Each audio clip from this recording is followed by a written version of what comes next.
Shalom, bien-aimés dans le Seigneur, nous sommes dans la joie de nous retrouver ce jeudi 9 mars 2023 pour une nouvelle méditation biblique et nous vous saluons au nom de notre Seigneur et Sauveur Jésus-Christ. Nous allons lire un texte dans Proverbes au chapitre 31, nous lirons le verset 30. Proverbes 31, 30, voici ce que déclarent les Écritures. La grâce est trompeuse et la beauté est vaine. La femme qui craint l'Éternel, c'est celle qui sera louée. Être et non paraître. Être et non paraître, tel est le thème de notre méditation de ce jeudi 9 mars 2023.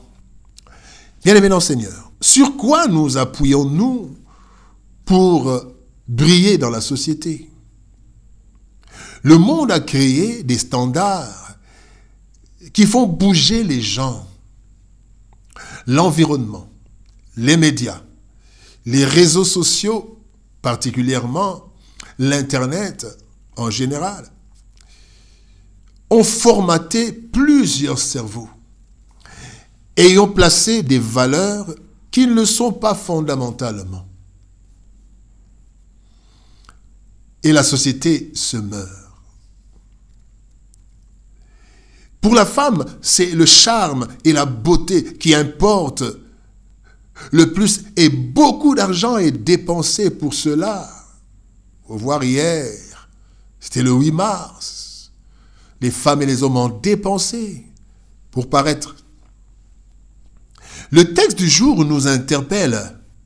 Attention aux choses extérieures qui éblouissent mais qui ne durent pas. Ceci est valable pour la femme comme pour l'homme, tous deux créés à l'image et la ressemblance de Dieu. Bien-aimés dans le Seigneur, chercher à paraître éblouira certains, mais cette apparence a une date d'expiration, de péremption. Et ensuite, le monde verra ce que nous sommes réellement et non ce que nous cherchons à montrer. Voyons, bien-aimés, quelques leçons à tirer de notre texte du jour. Premièrement, nous parlons de la course vers l'apparence. Luc 16, 15 nous dit, Jésus leur dit, vous cherchez à paraître juste devant les hommes. Dans ce monde, bien-aimé, le paraître est devenu plus attirant que l'être.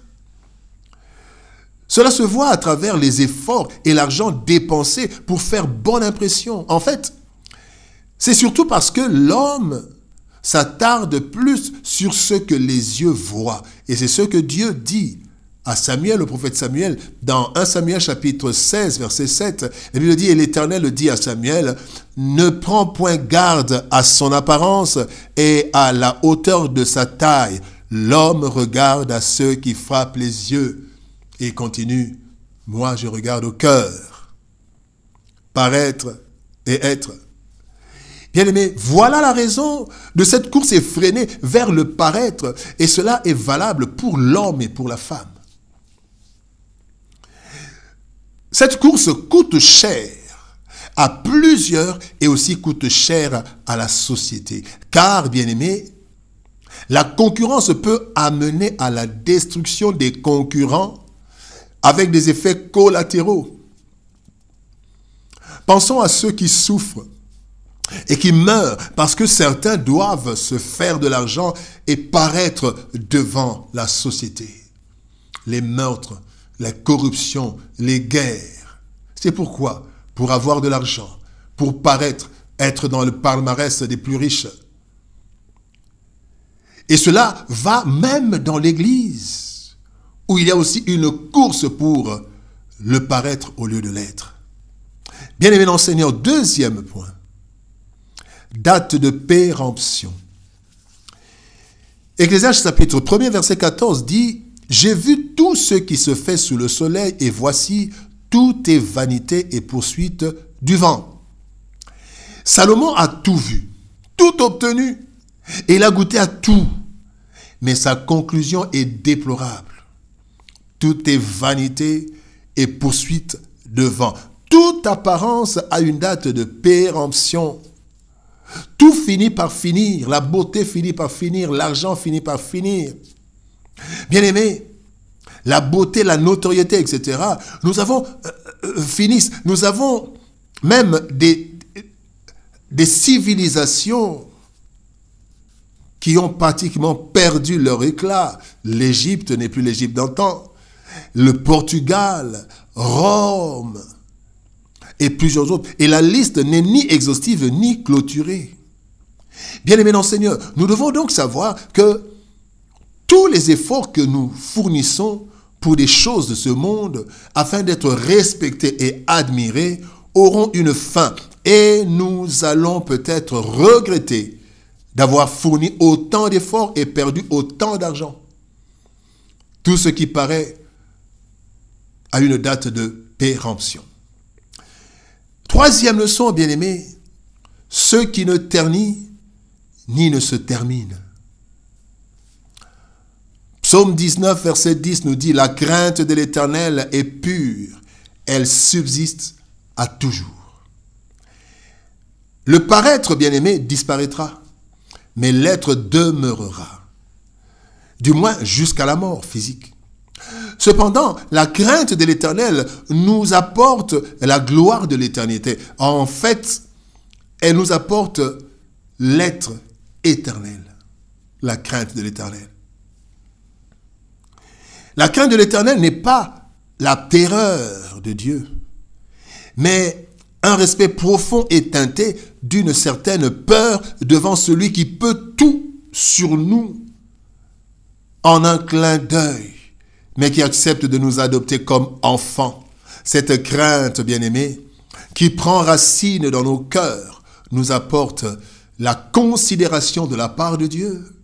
Dieu dit au diable, « Est-ce que tu as vu mon serviteur Job ?» Bien-aimé, cela nous apporte aussi le respect des hommes devant ce que cette crainte produit en nous. Les gens étaient terrifiés devant Moïse parce que quand il allait devant le Seigneur, cette crainte, quand il venait, il brillait. Et les gens, en fait, lui devaient respect. La crainte de l'Éternel nous donne la vie éternelle. Et la crainte de l'Éternel, bien-aimé, nous accorde l'exaucement divin. Et tant d'autres choses inimaginables. Notre être bien-aimé est façonné par la crainte de l'Éternel et non par les apparats passagers.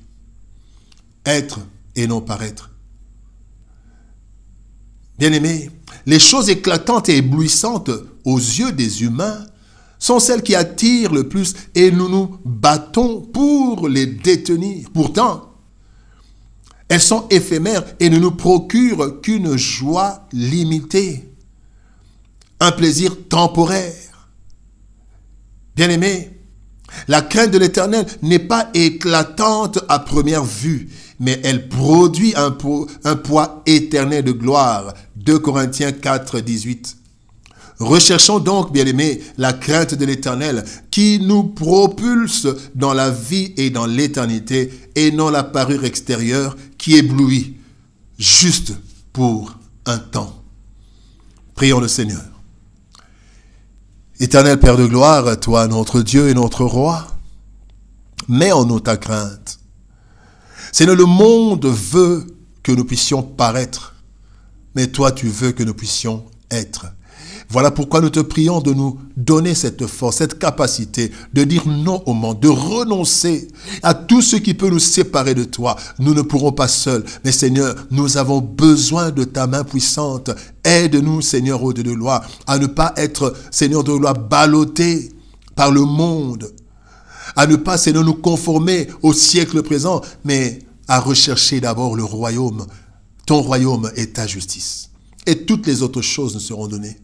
Bénis mon frère, bénis ma sœur, éternelle de gloire. Que ta grâce soit sur nous et que ta crainte envahisse nos cœurs afin que nous puissions voir ta gloire. Au nom de Jésus-Christ, notre Seigneur et Sauveur, nous avons ainsi prié. Amen. Bien-aimés dans le Seigneur, que Dieu nous bénisse. Shalom, au revoir et nous nous retrouvons demain pour une nouvelle méditation.